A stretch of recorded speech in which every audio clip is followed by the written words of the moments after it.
Всем доброй ночи, друзья мои. Время от времени мне приходится встряхнуть людей так, за шкирку, привести в чувство, заставить жить и действовать. Понимаете, как огромное количество всяких магуев разных мастей, они нацелены на то, чтобы шокировать человека. Шокировать, запугать, загнать в угол и контролировать. Это самый древний метод манипуляции и контроля. Разделяй и властвуй, запугай и властвуй.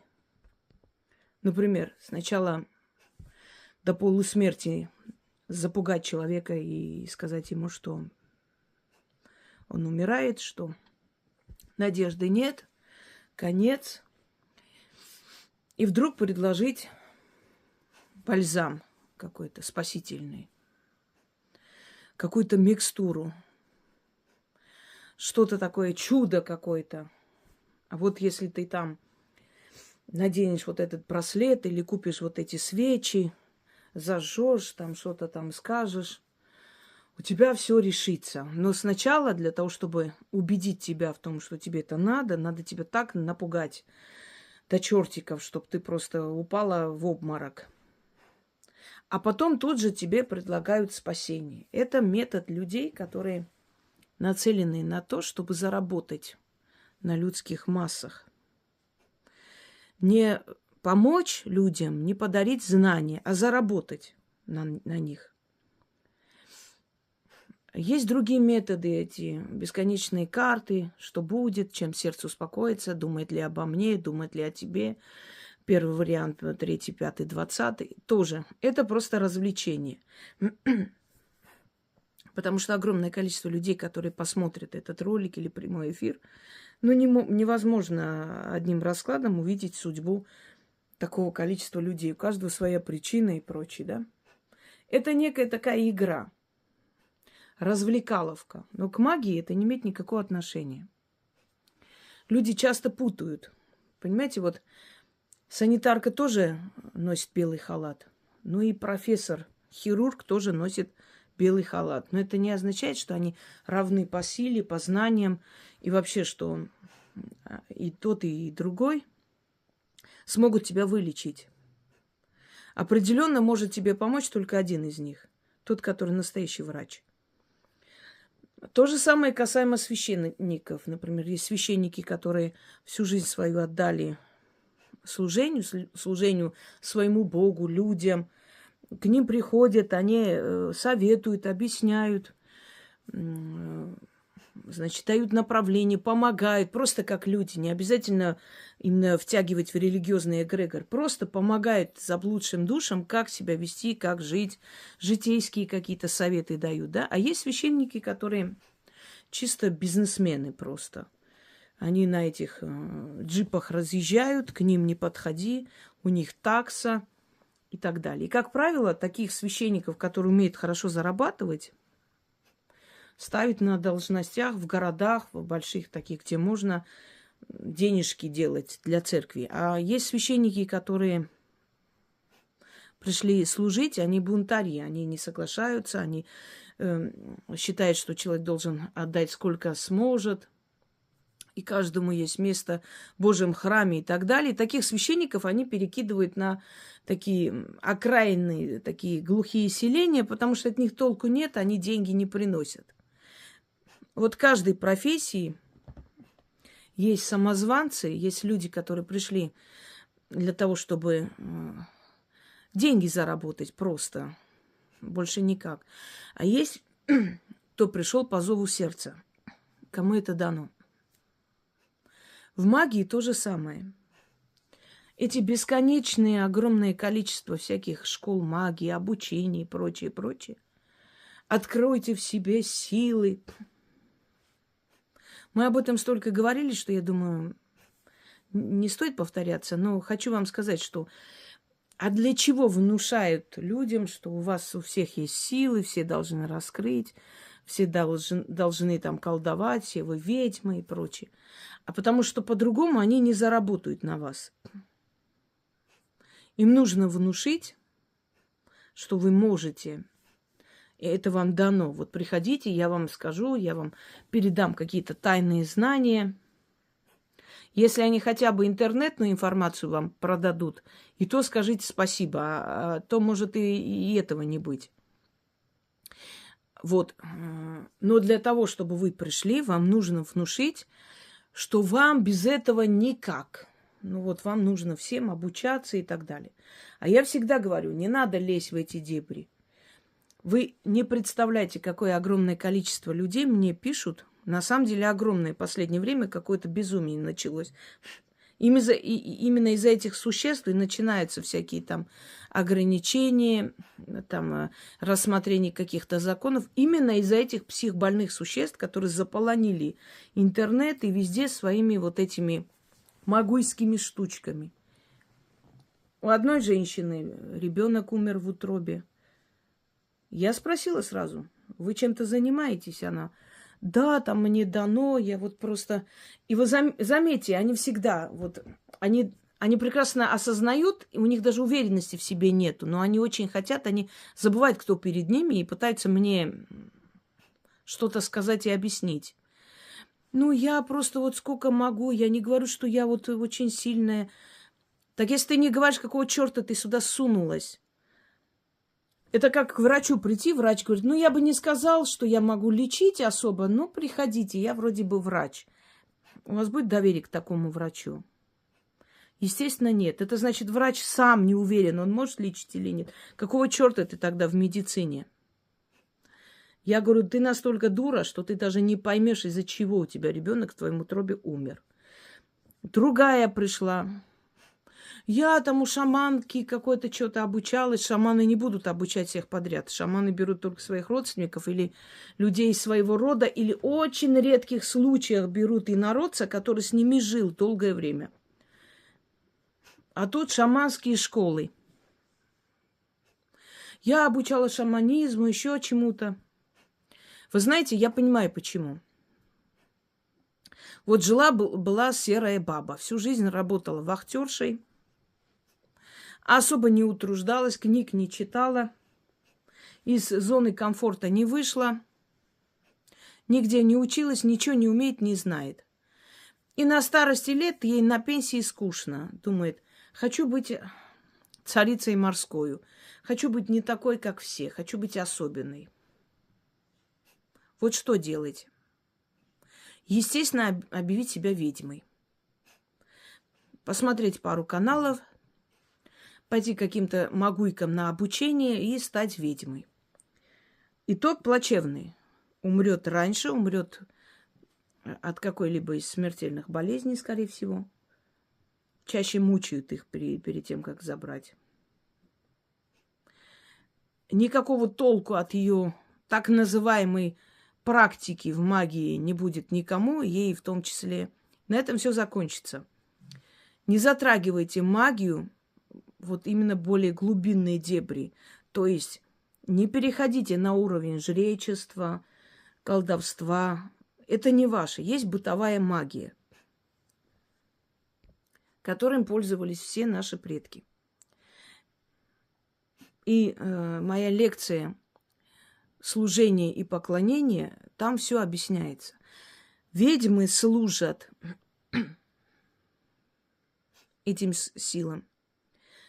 У них не такая жизнь, как у обычных людей.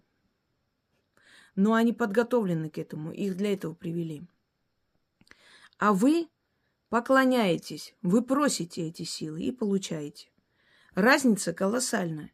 Вы приходите, вам работа нужна, взяли, сделали там ритуал, через некоторое время нашли работу, откупились, как вам удобно. То есть отдали все, поблагодарили и пошли дальше жить. А ведьма, она должна работать с такими, как вы.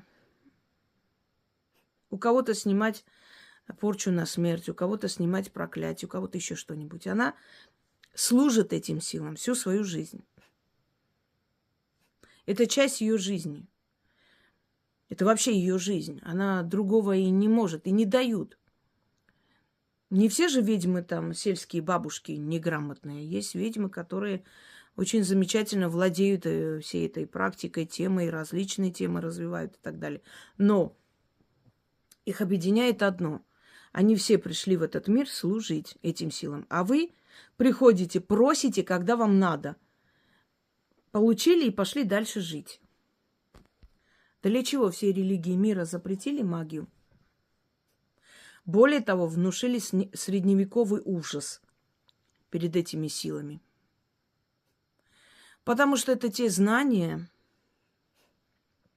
которые вас вытаскивают из нищеты, из нужды, из трудностей.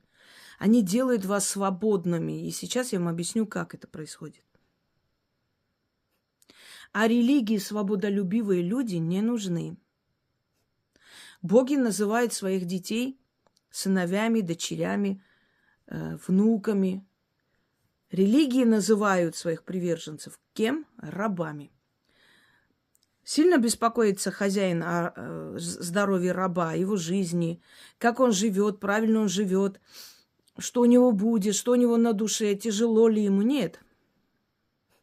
Хозяин дает рабу кусочек хлеба, чтобы он не помер с голоду. Может вылечить иногда, если раб еще молодой, чтобы дальше работал. Все. Рабу не оставляют наследство. С рабом не разговаривают по душам. Не исцеляют боль души раба. Потому что плевать на раба, на его какие-то трудности личные. А когда это сын и дочь, разве сыну и дочери мы кидаем кусок хлеба? Нет. Разве не лечим, когда они болеют? Да. Разве не сидим с ними, не разговариваем, когда им трудно? Мы же готовы все, что у нас есть, отдать своему ребенку. Это единственное создание, ради которого нам не жалко. У нас нет чувства, скажем так, жадности, алчности, бережливости, когда дело касается моего ребенка. Тебе, может быть, будет жалко купить там дорогой телефон и отдать какому-то чужому человеку.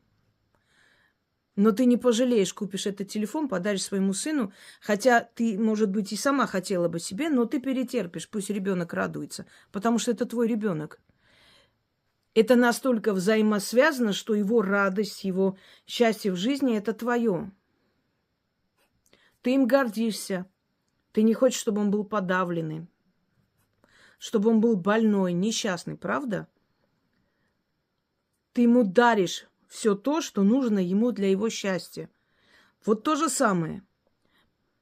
Я не помню, кто сказал, выбирая Бога, мы выбираем судьбу. Я знаю много людей, которые...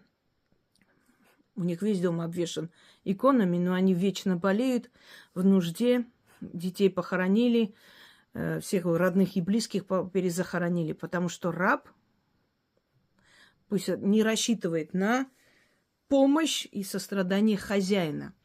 А вот сын или дочь, дитя, он рассчитывает. Я вам больше скажу, даже слово «ребенок» означает «рабенок». Раб и рабенок. Просто мы привыкли, уже так говорим, для нас уже это слово, мы вкладываем туда совершенно другой смысл. Но не было слова «ребенок» на Руси никогда. Было слово «дитя», «чадо». А вот рабенок, я раб, а ты рабенок. Это пришло позже. Каждая религия, каждое течение, каждое учение говорит о том, что спасение только через меня. Только те, кто принял Христа, спасутся. Только те, кто принял Мухаммеда в свое сердце, спасутся. Только те, кто пошел за Буддой, спасутся. Правда? И очень ревностно относятся к тем, то есть к другим течениям, и всегда говорят, что если ты переступаешь и идешь в другую религию, и вообще люди другой религии, это наши враги. Это, истинная правда. Они так и говорят, это просто мы все время говорим, нет, на самом деле немножко не так понимают. Надо вот... Во всех религиях сказано, тот, кто не верует в Христа, неверный, неверующий, некрещенный. Тот, кто не верует в, Мухаммеда, тоже неверный. А буддизм вообще считает что люди, которые ну, не идут за Буддой, не следуют его учениям, вообще лишаются души и так далее. То есть каждый из них перетягивает в свою сторону, говоря о том, я спасение, идите сюда. И что на самом деле во всех учениях? Ад. Страх то есть попасть туда. И верить человек должен верить, по крайней мере, соблюдать религиозные все эти обряды и обычаи, дабы не попасть в ад, потому что там страшно. А теперь давайте вернемся в язычество. Человек верил любому богу. Боги между собой не сопротивлялись. Когда появляется христианство, неправда, что в Римской империи сразу начали их преследовать. Нет. Это совершенно не так. Лет 300 почти христианство свободно существовало. Потому что язычники, они верили. Почему язычники? Почему их так назвали язычниками? Потому что у них язык слова было очень сильное. То есть заговорное слово, общение с мирозданием. Их слышало мироздание. Потому что язычники, они свободно поклонялись всем богам.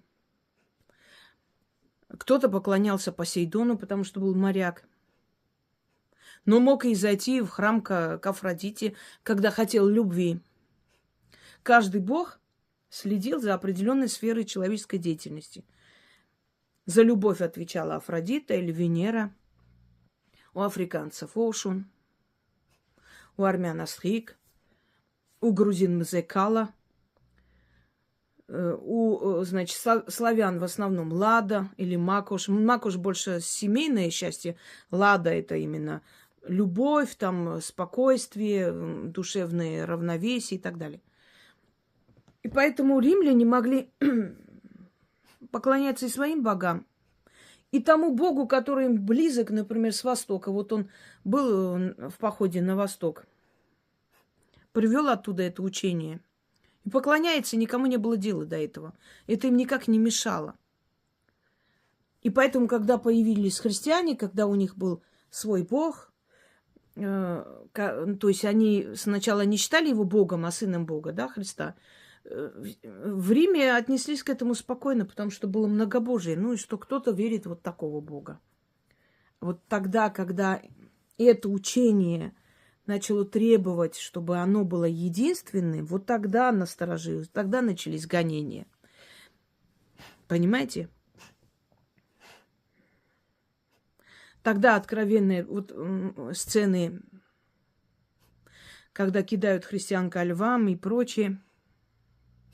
Страшно. Он ведь не спас их, правда? Нет, пожертвовал ими. Но что происходит каждый раз? Маркса, когда спросили, что было бы, если бы Спартак победил Помпея, он сказал, поменялись бы местами.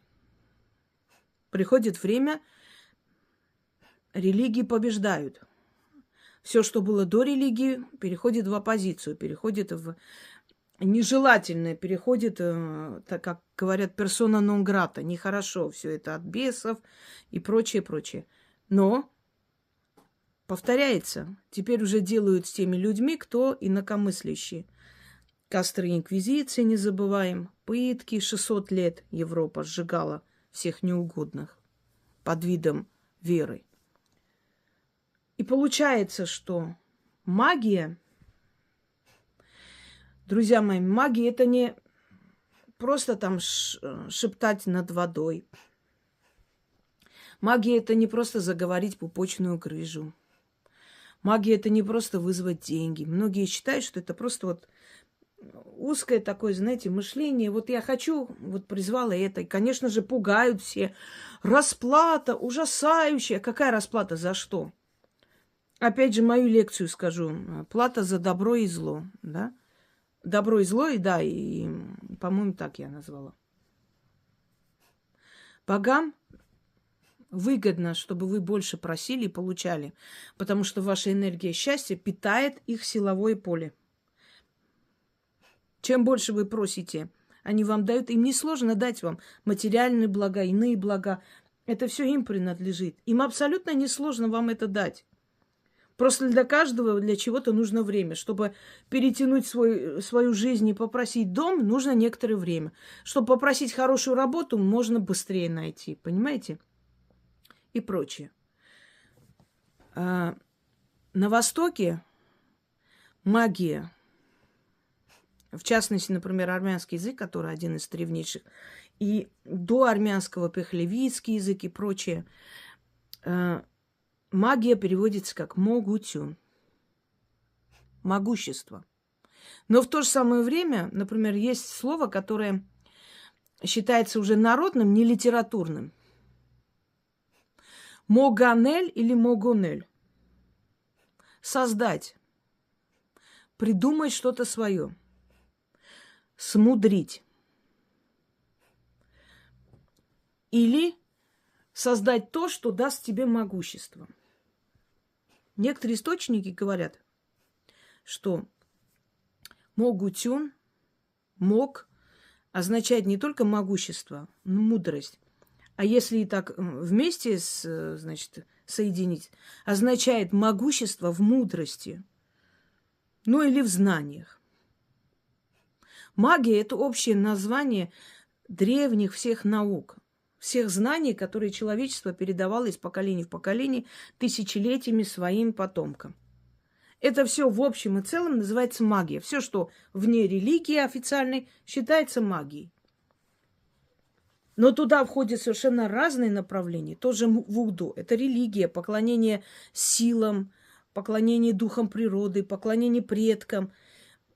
Это религия. Но когда черных привезли в Америку и под страхом смерти крестили в христианство, заставляя их изучить новую религию, все, что тайком они делали, считалось магией. Нехорошим делом. То же самое можно сказать про аборигенов Австралии. То же самое можно сказать про острова, которые были заселены черным населением, и вместе с этими местными, значит, сошлись и создали вот эти расы креолы. Там много перемешанных, там Гавайские острова и прочее, прочее. Это все считалось магией. То есть мы начинаем понимать, что магия – это все то, что пришло из древности. Что официально не признано, но есть в нашей крови, в наших традициях, обычаях. Значит, в объяснении сновидений, приметы, обряды, культы – это все магия. Мудрость Вселенной или могущество. Значит, узнавая магию, мы обретаем мудрость, через которую к нам приходит могущество. Мы не станем всемогущие, но мы сможем повлиять на определенные, значит, обстоятельства жизни. И в этом нет ничего плохого. Если мироздание дало человеку такую возможность через кого-то, через знания, через книги, через, вот сейчас в современном мире, через каналы, через людей, дает возможность узнать нечто такое, что поменяет твою жизнь, согласитесь, что без разрешения, без желания мироздания ничего получаться не может. Если это получается, значит, на то есть согласие мироздания. Человек сам по себе не имеет эту власть и возможность и могущество что-то поменять. Если ему помогает мироздание, значит, мироздание согласно с этим, разрешает тебе это сделать. Человек полностью свободным в этом мире не может быть.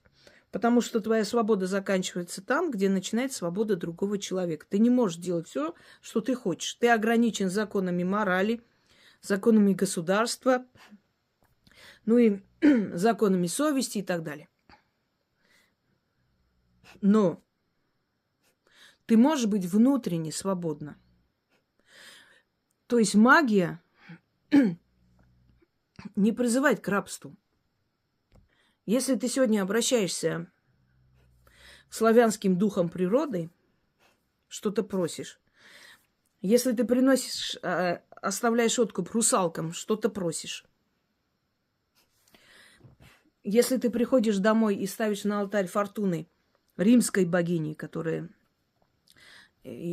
та же самая греческая Тихе, и что-то просишь. Если ты своим предкам приносишь подношения, если ты бесам оставляешь подношения, чтобы они тебя не трогали, если ты куришь трубку мира со злыми силами, чтобы они тебя не трогали, если ты идешь на кладбище и благодаришь мертвых духов и просишь мертвый мир тебе помочь и так далее, если ты это все делаешь, тебя никто не накажет за это. Фортуна не скажет, как ты посмела пойти просить у славянских богов, если ты мой раб. И Перун тебе не скажет, как ты смеешь идти греческих богов что-то просить, ты же мой раб. Я тебя накажу, раб, за то, что ты смеешь пойти к каким-то другим силам. Нету такого. Магия, это свобода. Свобода выбора. Человек родился свободным. И он имеет право выбирать, кому поклоняться. И в мире, в мироздании эти силы не соперничают. Есть определенные законы, которые ты не имеешь права нарушать. И я всегда говорила, и религиозные эгрегоры не затрагивайте. Дело не в преследовании закона. Вообще не затрагивайте. Это тоже сила. Я, например, не согласна, когда там принижают, смеются. Неправильно. Знаете почему? Эти эгрегоры тоже могут наказать. Эти эгрегоры тоже созданы древними богами. Они тоже древние боги, древние божества. Тот же Яхве, Аллах. Они существуют. Они не едины. Они хотят быть едины. И говорят, я един, только мне поклоняйся, иначе хуже будет. Но на самом деле они не едины. Но они есть. Если они есть, и мы с вами знаем, что богов обижать, затрагивать их эгрегор, их культовые предметы, книги, надругаться над этим всем нельзя. Мы же знаем об этом, что если разбить, например, специально статую Фортуны, не то, что там случайно, а специально разбить, она тебя накажет. И больше она отвернется от тебя, удача уйдет. А древние времена воины клялись своей удачей. Это было самое страшное, удачу потерять. Удача во всем нужна. И на войне, и в пиру, и в сватовстве, и в семейной жизни, и в работе, и в делах, и в торговле. Во всем нужна удача. И на море, и на суше удача. Без удачи никуда. Человеку лучше вообще из дома не выходить. Правда? И если мы обидим эту силу, она нас накажет. Потому что она существует. Если человек выругается, оскорбит бесов, они его накажут. Потому что эти силы существуют. Они, может быть, к тебе и не хотели подходить. Ты им была неинтересна. Они к тебе были безразличны. Но когда ты затрагиваешь их, они обратят на тебя внимание. И поэтому я говорю, что и христианский бог, который изначально был Яхве, но потом уже пришло христианство, да, оно отрицает Ветхий Завет где-то. Иисус принес новый закон и так далее. Мы сейчас не об этом говорим. В любом случае, уже подпитанная 2000 лет, она стоит, значит, она имеет силу и могущество, поэтому ее затрагивать не стоит. Не затрагиваешь, ничего не делаешь, безразлично, она тебя не трогает. Ну, ходи мимо храма, не заходи, если хочешь. Хочешь, заходи, сфотографируй. Красиво. Это все-таки творение рук человека. Мне, например, нравится. Почему? Это зодчество. Я рассматриваю как творение рук человека. И оно должно быть, конечно. Поколение менять. Это наша история, это часть нашей истории. То же самое про мечеть. Мечеть, конечно, ты не сможешь зайти сфотографировать, там намного строже. Но в любом случае, веришь, верь, не веришь, не верь. Ты можешь свои версии выдвигать, конечно. Объяснять, что это такое с точки зрения своей. Но сжигание книг, разбивание и прочее, это не только как бы злит людей, против тебя настраивает, но это еще и ты развязываешь руки этим эгрегорам, этим силам, они тебя отомстят. Потому что они существуют. Да, тот самый Аллах тоже существует. И Яхве существует. Они есть. Это не один и тот же Бог, но ипостасия, она иногда перемешивается между собой. Потому что это практически, можно сказать, два Бога создали одну религию. Вот вместе идет из иудаизма, три религии даже, неправильно. Потом идет христианство, ислам. Вы видите, вот три монотеические религии.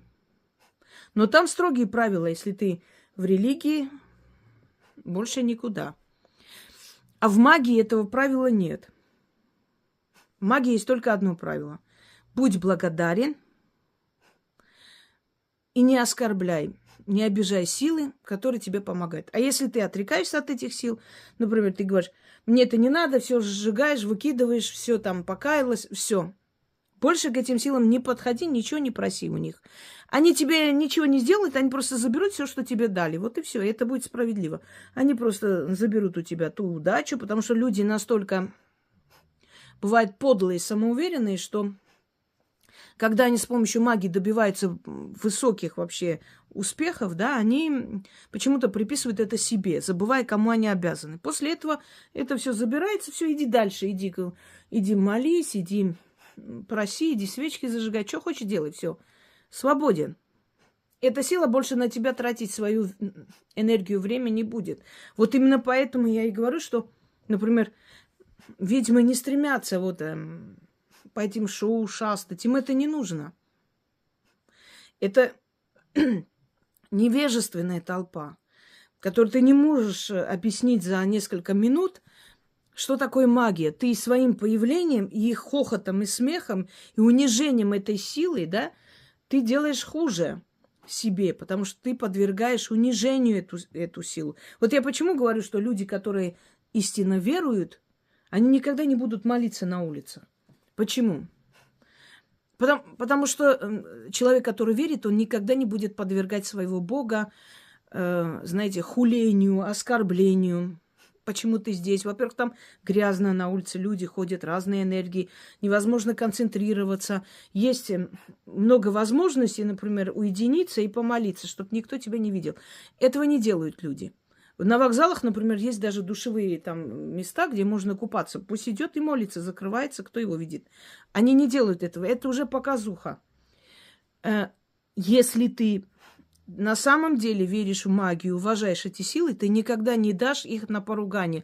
А поругание – это появиться перед невежественной толпой, которая смеется над этим, а ты ради шоу, ради каких-то там посулов идешь туда и позволяешь это сделать. Кроме того, ты имеешь право зарабатывать на магии, только отдавая свои знания и помогая людям. А здесь, получается, ты зарабатываешь просто потому, что ходишь и рассказываешь об этом. Это тоже не очень. Потом слава незаслуженная. Резко за 5 минут ты получаешь незаслуженную славу. Толпа, которая заходит в твою жизнь, не зная тебя.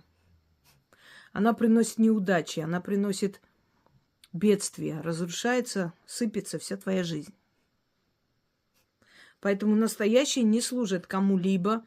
Они не бывают частные ведьмы, там, каких-то богачей. Это нельзя, мы никогда не будем ручные собаки. Мы свободный народ. И вспомним тут Пушкина. Волхвы не боятся могучих владык, и княжеский дар им не нужен. Правдив и свободен их вещий язык, и с волей небесной дружен. Так вот, есть различные степени магии. Об этом уже говорилось, обсуждалось очень много. Мы сейчас говорим не о тех, кто занимается, а о тех, кто пользуется этим всем. Друзья мои, когда человек получает в руки инструмент, которым может управлять своей жизнью, обстоятельствами, защитить себя, вернуть обратно зло тому, кто делает, призвать в свою жизнь удачу, деньги, помочь своим детям, своим родным, жить в этом мире в ладу с собой, получить душевное равновесие оставить своим детям материальные блага и имя свое хорошее, и в то же самое время не бояться уйти в тот мир. Почему? Потому что знает прекрасно, что там есть. Ему раскрыли это, показали, объяснили. Это ли не есть райская жизнь? Вот я, правда. Потому что вот полного рая, как вы ожидаете, даже на том свете нет. Даже на том свете надо что-то делать. Никто не будет лежать на диванах и бренчать на арфах. Забудьте об этих сказках. Есть огромное количество миров, куда мы уйдем. Но когда мы знаем, что нас ждет, нам спокойнее, правда? Вечной жизни магия не обещает. И не обещает райской жизни. А магия обещает конца того ада, который есть в душе человека, в жизни человека, вокруг. Хочу вам объяснить. Некоторые люди мне пишут, например, вот у меня там проблемы. Ну, естественно, у кого проблемы, просто так ко мне не приходят. На мой вопрос, вы изучали мой канал, смотрите, что-то делаете? Я поражаюсь тому, как люди, во-первых, сидя у меня годами, заходят раз в месяц на 5 минут. И когда я пытаюсь им объяснить, что так не меняется жизнь, они еще и хамят мне. Никогда ваша жизнь не поменяется. Никогда ничего хорошего вы себе не притянете, если вы не будете изучать ту науку, которая вам должна дать новую жизнь. Но ничего в вашей жизни не изменится. Ничего вы не получите. Говорю вам с уверенностью. Только тот человек, который сначала приходит, вот вам интересно какое-то направление, вы же должны понимать. Я даже уже думаю как-нибудь все лекции воедино собрать и сдать. Но все не получится, просто какую-то часть и вот так вот с серийными этими изданиями вот так издать эти лекции. Потому что иногда человек не может весь канал там перелопатить, посмотреть все 40 тысяч работ. Потому что на этом канале столько нету. Есть на других дочерних каналах. Разное время сливали канал. Приходилось закрывать на других каналах. Это все снималось. Вот так вот собралось воедино. Не может физический человек, может быть, это все посмотреть. Но когда есть книга, содержание, ты смотришь, ты понимаешь. Действительно, сначала надо изучить теорию. Когда мне пишут 2 дня уже на моем канале, либо, ой, помогите, да, сделайте какой-нибудь ритуал, чтобы у меня все было хорошо. Объясняю, надо изучать канал. Ой, я вот посмотрела 1 шепоток, хочу вот это почитать. Надо изучать канал.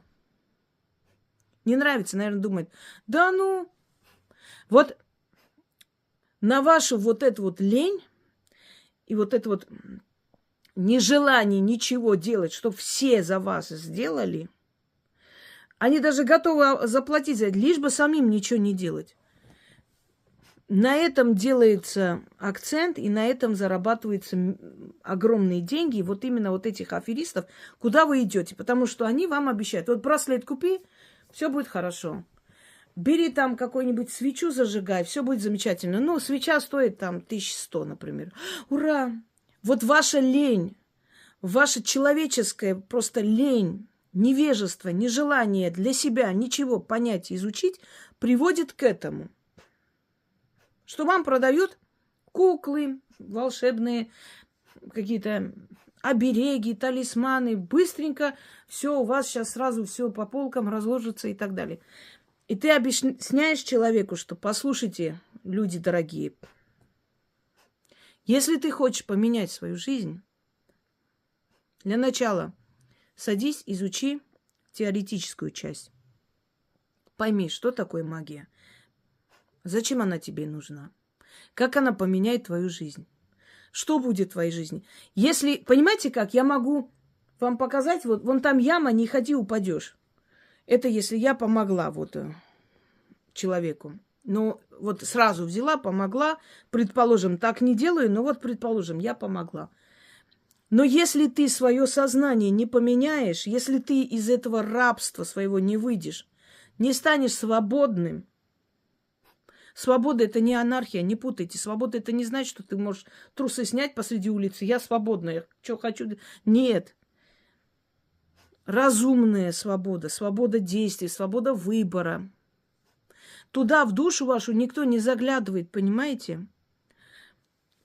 Так вот, я вам скажу, вот там яма, ходи осторожно. Ну, один раз ты прошел мимо ямы, второй раз, вроде третий раз ты туда упадешь. Почему? Потому что это я тебе указала. А если бы ты пошел, посмотрел, там что-нибудь положил сверху этой ямы, опознавательные какие-то знаки поставил, в следующий раз ты пройдешь мимо этой ямы, хоть миллион раз ты не упадешь туда, потому что ты понял, как надо делать, ты свое сознание поменял. Если вы приходите, прочитали что-то, у вас получилось. Ура, как хорошо, все, они исчезли лет на 5. Потом опять заходят. Ой, вот я тогда делала 5 лет назад, что-то почитала, у меня там получилось. А сейчас опять что-то, долги у меня. Вот что мне начитать? Я говорю таким людям. Ребята, вам не ко мне.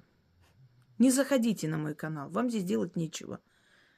Почему? Я же смотрю, просто у меня времени нет. У тебя нет времени менять твою жизнь. Ты готов годами жить в нищете, в кредитах, банкам всем задолжать, пойти банкротство оформлять. Ты готов годами терпеть неудачи, годами терпеть, но не зайти, не напрягать свой мозг.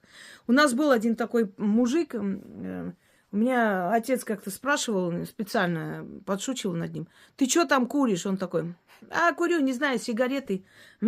А как они называются? Вот я буду сейчас мозг напрягать, читать. Понимаете, вот то же самое. А почему ты заходишь и ничего не меняется в твоей жизни? Почему ты не изучаешь? Это же бесплатно все дается.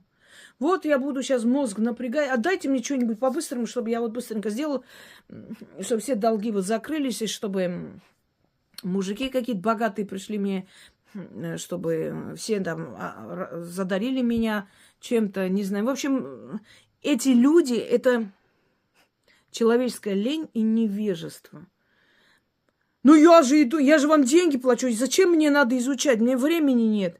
Я говорю, если ты говоришь мне, что у тебя нет времени для себя изучить, менять свою жизнь, ты не заслуживаешь того, что ты хочешь от жизни. Не заслуживаешь. Нет у меня времени на себя, говорит человек. Время бухать у вас есть. Время таскаться по дискотекам у вас есть. Время сидеть тупые какие-то сериалы смотреть у вас есть. А время посмотреть то, что поменяет твою жизнь реально, у тебя нету. Ты просто не хочешь. Ты хочешь быстренько, чтобы кто-нибудь другой сделал. Ты готов даже заплатить за это. Вот на это будут всегда давить, и вот таким образом будут вас обманывать, брать большие деньги и ничем не помогать. Потому что, еще раз вам говорю, никогда фанатично, слепо ничего не берите и не проводите. Даже мои работы. Даже к моим трудам относитесь где-то с недоверием, с подозрением. Изучите, только после этого проведите, потому что это будет осознанно. Гораздо приятнее, когда скептик тебе говорит, а вы знаете, я не верил вообще в это все, и действительно оно работает. Чем человек, который всем подряд, спасибо, уважаемый такой-то, уважаемая такая-то, ой, спасибо, вы самая лучшая, уважаемый Инга, уважаемая Маша, уважаемая Марина, вы лучшие, всем пишет, всем лижет задницу, может где-нибудь, что-нибудь бесплатно и дадут. Такие люди, их слово, их уважаемые, и вы такая прекрасная, не стоит вообще и гроша ломаного, потому что они не вкладывают никакой смысл в свое слово. Есть люди, которые обожают извиняться, унижаться, если надо, лишь бы добиться своей цели, понимаете? И такие люди есть, люди очень разные. Я вам говорю еще раз, все люди, которые на моем канале вот так взяли себя в руки, начали изучать, читать, смотреть, делать заметки, проводить работу. У них у всех поменялась жизнь. Даже не на 180 градусов, на все 360. Полностью эти люди свою жизнь не узнают. Вот какие они пришли года 2 назад ко мне на канал, все в долгах, все в в каких-то разводах, разбитые, не желающие жить, в депрессиях. Все храмы, мечети обошли, везде унижались, везде падали на колени, просили, умоляли. Глухо, как в танке. Ничего оттуда. Наоборот, еще все, что было, еще и то забрали. Потом приходят они туда, где боги называют их своими детьми. Ты мое чадо, говорит Бог. Тот Верховный, который создал всех богов и человеков. Он не говорит тебе: раб, я тебя буду жарить в огне, сука. Если ты мне не будешь верить, поклоняться, верность хранить, если ты посмотришь в сторону на других богов или какие-то учения, я тебя вот так, знаешь, что я с тобой сделаю? Нет. Боги говорят вам: вы наши дети, внуки, а мы ваши отцы и матери. Отец и мать не будут ребенка каленым железом пытать. Если он сделал неправильно, они его накажут. Отберут у него телефон на полдня, но не будут же шампурами его пытать.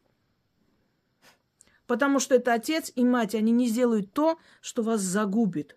Они вас проучат. Они уничтожат вашу жизнь. И вы приходите и говорите: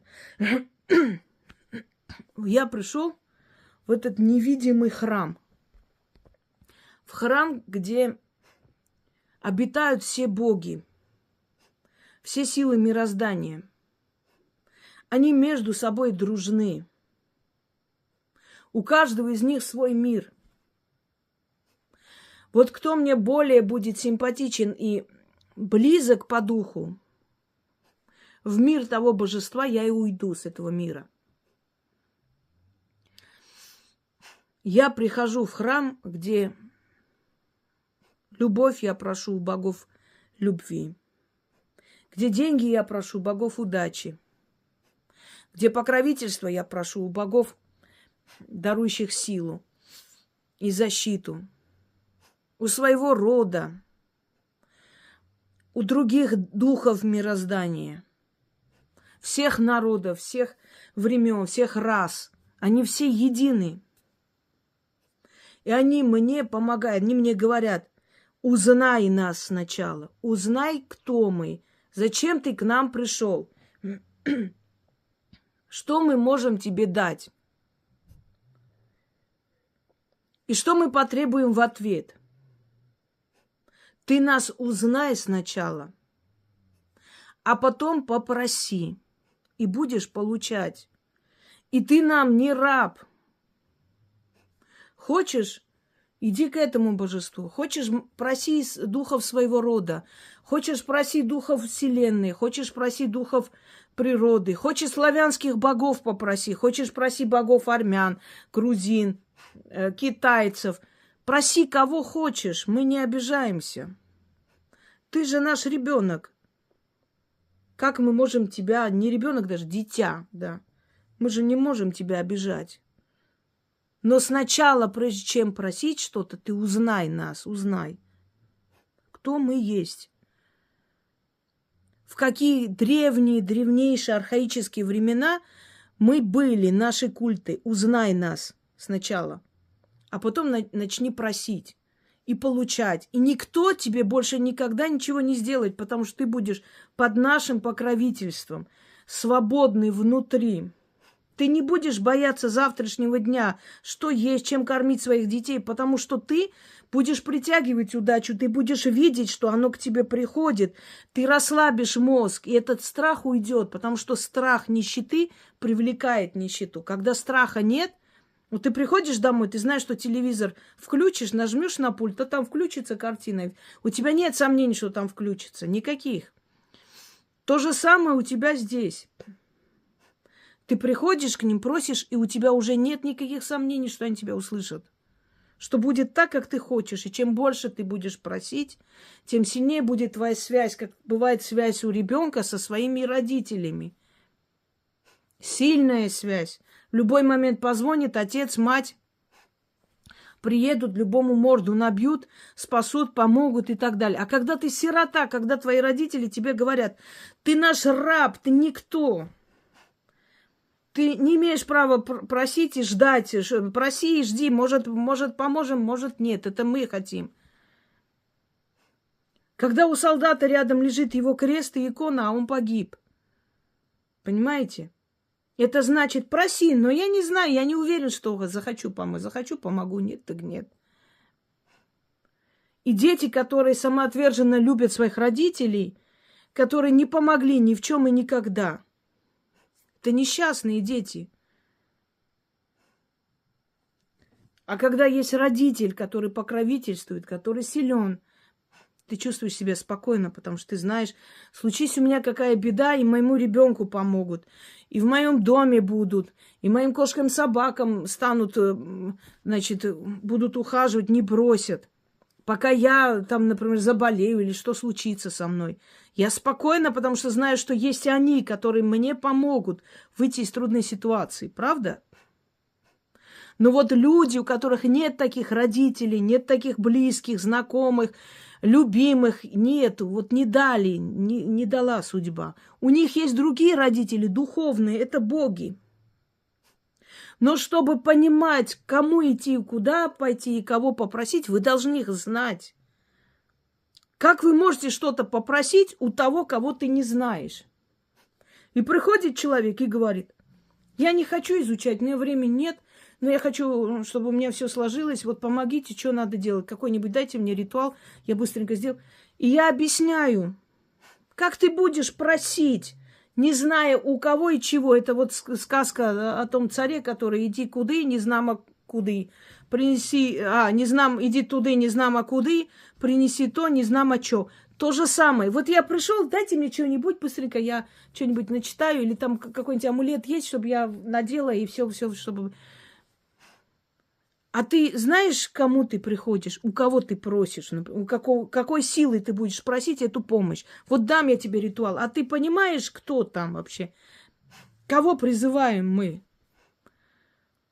Если люди даже не соизволили до конца слушать и хотят вот отмечать вот от сих до сих вот про эту страну, от сих, даже вот под ритуалами пишут, вот с этого момента ритуал начинается. Что говорить с этими невежественными существами, которые не понимают, что вводная часть – это самое важное? Что объясняется, как делать, зачем делать, при каких обстоятельствах, что это даст и кому ты обращаешься. У человека мозгов не хватит, ему нужно быстренько, быстро, просто 2 секунды, просто вот эти слова почитать и все. И поэтому я вам еще раз говорю, не получается работать только у тех, кто их не делает. Сначала садитесь и недели 2 с чем-то изучайте теорию. Нажимаете, смотрите, слушаете лекции. Нажимаете, слушаете лекции. Во всех них есть очень много смысла и нужной информации. И когда озарение придет, твою дивизию, я теперь понял, почему в моей жизни ни хрена не выходил. Так я не знал, к какому Богу я обращаюсь, к кому я обращаюсь. Любого, кто очень сильно воцерковный человек или ходит в мечеть день и ночь, спросите что-нибудь про религию, они ничего не знают. И на вопрос, так ты веришь в то, во что не знаешь? Нас приучили, что главное не думай, партия за тебя будет думать. Понимаете? Людей приучили к тому, что не надо знать то, во что ты веришь. Верь и все, не спрашивай ничего. А это ненормально. Это ненормально. Веришь, верь на здоровье. Может, действительно это твое, тебе близко. Но знай хотя бы своего Бога, правда? Это Зена у меня храпит. Так вот, друзья мои, хотите поменять свою жизнь? Сколько у меня уже книг? Уже 29 или 30, я уже запуталась. Все эти книги, вся эта информация абсолютно даром вам отдана. Там 10% всего лишь того, что нет. Есть вещи, которые нельзя открыто показывать, чтобы не хватали и не делали. Не потому, что они запретные, а потому, что нельзя всем это видеть. И есть определенные работы, которые я не успела снять, показать вам, пока в книгах. 90% всей моей деятельности, всей моей работы есть приложение «Ведьмина изба». Сайт «Ведьмина изба», в которых все работы, тексты, большинство текстов. Есть более 600 каналов дочерних только на Ютубе, где люди сохранили все мои лекции и работы. Есть огромное количество каналов в разных источниках, Яндекс.Дзен и другие какие-то иностранные, которые я не знаю. Это все сделано для вас. И оно все абсолютно даром. С вас никто ничего не хочет. Я даже рекламу не подключала ни разу. Когда у Ютуба мы берем какую-то мелодию, делаем какой-то клип, Ютуб сам по себе считает вправе туда внедрять рекламу. К сожалению, в этом случае я ничего не могу сделать. Такое бывает. И то сетует, что их отвлекает. Понимаю, ну а что я могу? Удалить только этот ролик, больше никак. Я даже рекламу не подключила, хотя у меня огромные просмотры, чтобы не отвлекать людей от того, что они должны узнать. Я хотела и хочу, чтобы вокруг меня были счастливые, разумные, думающие люди. Полного счастья не бывает. Счастье, на самом деле, в этом мире – это душевный покой. Все, я к этому пришла. Другого счастья не будет никогда.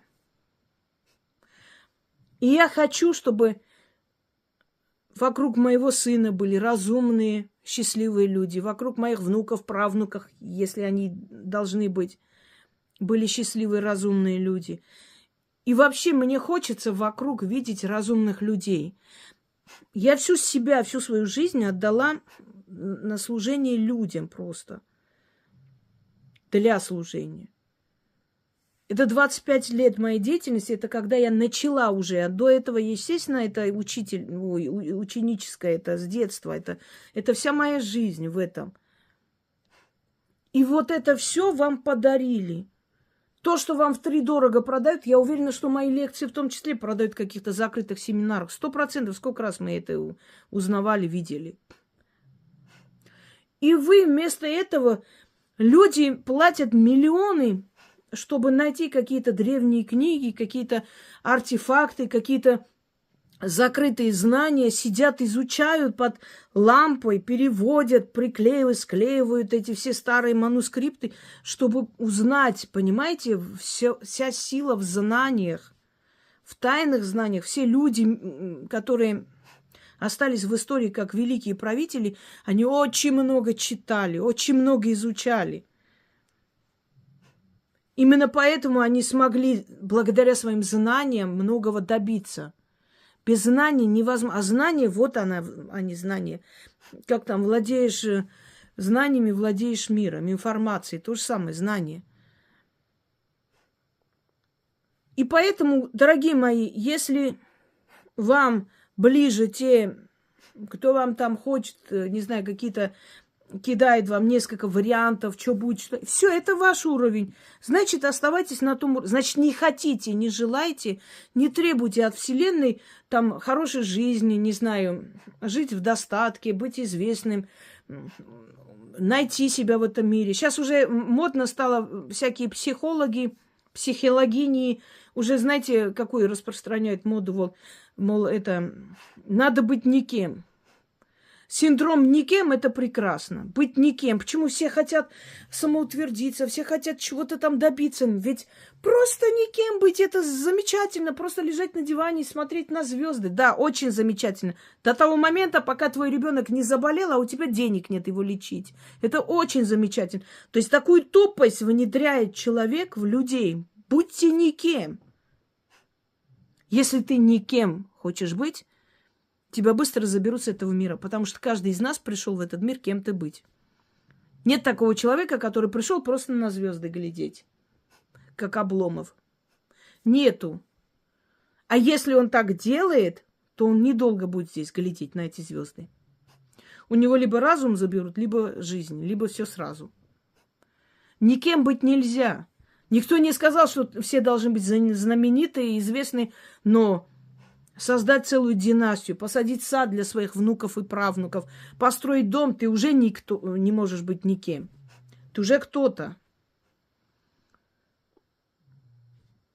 Я вам еще раз говорю, люди, которые не изучили мой канал хотя бы несколько месяцев, даже не подходите ко мне, даже не пишите мне. Я не буду вообще реагировать на ваши смс. Потому что вы понятия не имеете, куда вы пришли. Я не принимаю случайных людей. Я не считаю правильным с нуля вам объяснять, что такое магия, зачем это надо, что такое заговор. И вот как начинает, а вот свечи, а вот это сюда поставить. Я говорю, я не хочу тратить на это время. Почему? Вы же, это же как бы ваше вот... Да, я же подарила. Я подарила столько часов своей жизни, своего труда, чтобы одним махом много тысяч людей сразу брали и для себя писали, пользовались этим. Так я должна еще каждому из вас отдельно объяснять, какую свечу куда поставить. Зачем? Вот вы грубая. Да, я грубая. Я злая, я плохой человек. Идите отсюда. Идите к хорошим, которые вас будут облизывать со всех сторон.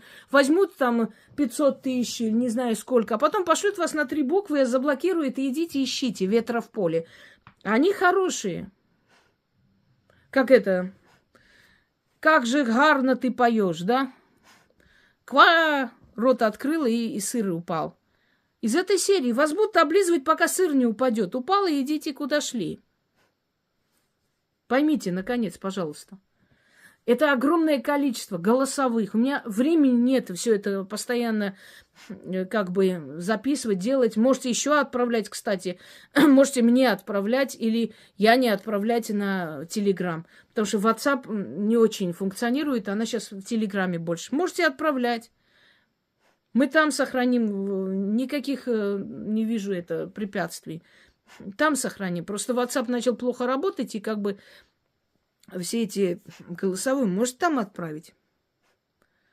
Мы там это все сохраним.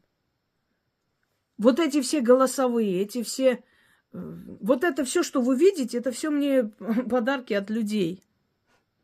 Вы думаете, если бы это не работало, люди бы тратили такие деньги и мне дарили бы такие дорогие вещи? В наше-то время? Конечно, нет. Они что, дураки, что ли, по-вашему? Вы думаете, из-за чего меня так ненавидят, столько лет пытаются меня уничтожить всякие могуки? Потому что я отобрала у них хлеб. Потому что все, что они... Даже не то, что они даже половины не знали того, что я отдала этому миру, но в любом случае они под этим делом зарабатывали. А теперь вы идете и берете и делаете совершенно даром. Конечно, у них урезалось... Конечно, им нужно из кожи вон лезть теперь, чтобы... как-нибудь выжить. Конечно, они меня ненавидят. И все это сделано для людей, понимаете? И все эти преследования, которые столько лет я просто стойко вот так противостою. Из-за чего? Из-за того, что я людям столько дала, конечно. Но я считаю, что оно того стоило. Если я стольким людям смогла помочь своими работами, оно стоило того. И вы приходите и говорите человеку, который 24 часа в сутки занят. Вы говорите, ой, я очень занят, я не могу там час посмотреть. А вы можете быстренько мне вот что-нибудь дать, чтобы я... Вы говорите это мне? Извините, конечно. А вы видели, сколько мы отправляем? Я ж не каждый день загружаю. А сколько мы на фронт отправляем ребятам? Вы знаете, какой труд стоит за этим всем? Это моральный труд, это душевные затраты, это денежные затраты. Но это долг, это не героизм, и так должны делать все. Но не все делают. Все по мере своей возможности. Естественно, кто-то может просто яблочный пирог из печи отвезти. Это тоже дело. А как они радуются, как дети, когда мы под Новый год это отправили ящиками. Это же наши дети, понимаете? Они же за нас там стоят. И вы говорите мне, человеку, который просто вот это все разрывается, я иногда думаю, может, я робот какой. Вы мне говорите, что у меня времени нет час изучить и понять, куда я пришла, что я хочу от жизни и как мне этого добиться. Ну и все тогда. Мы берем у Вселенной и расплачиваемся, да. Знаете чем? Временем. Время – это самый дорогой ресурс. То, что никогда не восполняется, не возвращается. Временем. Значит, время уделяем изучению и пониманию того, что это и зачем нам это надо. Если мы не расплачиваемся временем, значит, мы для них никто. Они нас не знают и пару раз помогут и забудут, как назвали. А я так не хочу. Я хочу, чтобы у человека связь с теми богами, которые его создали, была крепким. Тогда он будет крепко стоять на ногах. Вот и все. Я надеюсь, что это о чем-нибудь вам скажет. У кого-то мозг заработает. Желаю всем удачи.